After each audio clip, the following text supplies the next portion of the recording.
Čas a dátum v počítači sa nám môže veľakrát vynulovať pri jeho nesprávnom vypnutí alebo pri dni, kedy je vonku nejaká búrka. Ďalšou alternatívou je, ak resetujeme BIOS. Vtedy sa nám tiež čas vynuluje. Taktiež, ak máme už zlú CMOS batériu na základnej doske a treba ju vymeniť, teda nespĺňa už svoje nejaké tie funkčné požiadavky a kvôli tomu sa nám taktiež vynuluje čas. Takže teraz prakticky ukážeme, čo to môže spôsobiť. Takže tu sme si nasimulovali vynulovanie času a dátumu. Dátum je rok 2002, január, a vidíme, že aj čas je vynulovaný. Teraz si ukážeme, čo to spôsobí v internetovom prehliadači. Teraz s vynulovaným časom a dátumom sa pokúsime pripojiť na také najznámejšie stránky, ktoré využíva, hádam, každý užívateľ internetu. Prvá stránka bude Google, čiže napíšeme si google.sk, môžeme potvrdiť. Aha.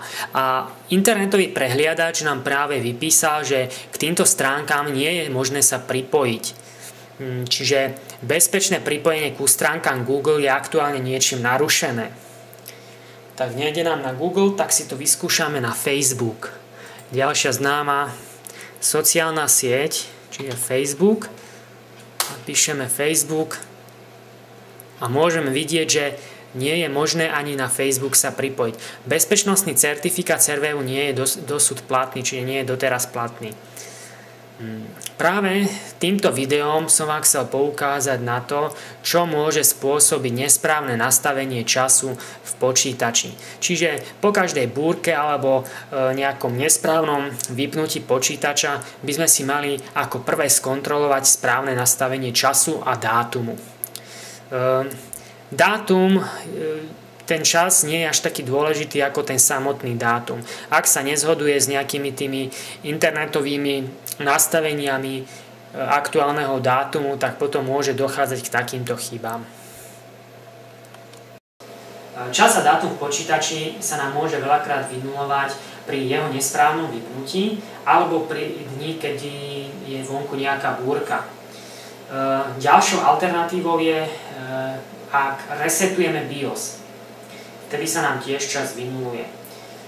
Taktiež, ak máme už zlú CMOS batériu na základnej doske a treba ju vymeniť, teda nespĺňa už svoje nejaké tie funkčné požiadavky a kvôli tomu sa nám taktiež vynuluje čas. Takže teraz prakticky ukážeme, čo to môže spôsobiť. Takže tu sme si nasimulovali vynulovanie času a dátumu. Dátum je rok 2002, január, a vidíme, že aj čas je vynulovaný. Teraz si ukážeme, čo to spôsobí v internetovom prehliadači. Teraz s vynulovaným časom a dátumom sa pokúsime pripojiť na také najznámejšie stránky, ktoré využíva, hádam, každý užívateľ internetu. Prvá stránka bude Google, čiže napíšeme si google.sk, môžeme potvrdiť. Aha. A internetový prehliadač nám práve vypísal, že k týmto stránkám nie je možné sa pripojiť. Čiže bezpečné pripojenie ku stránkam Google je aktuálne niečím narušené. Tak nejde nám na Google, tak si to vyskúšame na Facebook. Ďalšia známa sociálna sieť, čiže Facebook. Napíšeme Facebook a môžeme vidieť, že nie je možné ani na Facebook sa pripojiť. Bezpečnostný certifikát serveru nie je dosud platný, čiže nie je doteraz platný. Práve týmto videom som vám chcel poukázať na to, čo môže spôsobiť nesprávne nastavenie času v počítači. Čiže po každej búrke alebo nejakom nesprávnom vypnutí počítača by sme si mali ako prvé skontrolovať správne nastavenie času a dátumu. Dátum, ten čas nie je až taký dôležitý ako ten samotný dátum. Ak sa nezhoduje s nejakými tými internetovými nastaveniami aktuálneho dátumu, tak potom môže dochádzať k takýmto chybám. Teraz si ukážeme, ako jednoducho a rýchlo aktualizovať čas a dátum v počítači, ak tento máme pripojený k internetu. Čiže dvakrát klikneme ľavým tlačítkom myši na čas. Si presuniem sem.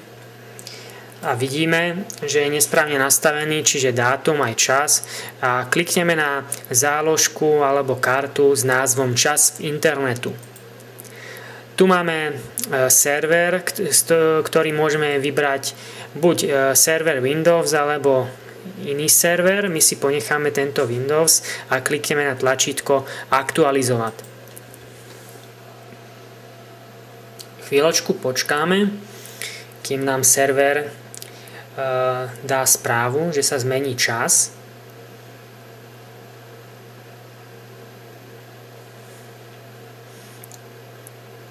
No a vidíme, počítač nám vypísal, že pri synchronizácii s Time Windows došlo k chybe. Z dôvodu zabezpečenia nebude synchronizácia provedená, pretože dáta nesouhlasí. Opravte dátum a opakujte akcii. No, takže vidíme, že aktualizácia neprebehla, čiže tento počítač potrebuje mať, aby došlo k aktualizácii času správne nastavený dátum. Čiže dneska je rok 2014 a 20. čiže pondelok. Dobre, potvrdíme použiť a teraz vyskúšame, či nám ten čas aktualizuje. Čiže dáme aktualizovať a tuto budeme pozerať, či nám to aktualizuje.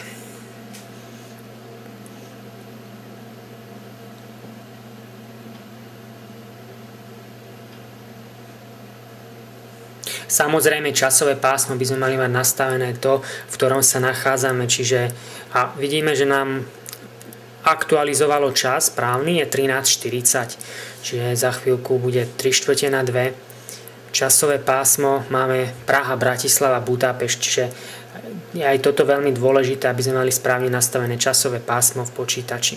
Čiže čas sa nám aktualizoval. Takže ako vidíme, pri aktualizácii času potrebujeme mať správne nastavený dátum. Toto je výhodné, že nemusíme odbiehať niekde, pozerať na hodinky, aký je presný čas a tu nám to presne nastaví aj na sekundy. Teraz po aktualizovaní dátumu a času si skúsime do internetového prehliadača napísať google.sk a vidíme, že nám automaticky okamžite hneď internetový prehliadač načítal túto stránku. Teraz vyskúšame Facebook, to boli tie dve stránky, ktoré nám nefungovali, keď bol nesprávne nastavený dátum a čas a vidíme, že už nám načítalo aj Facebook.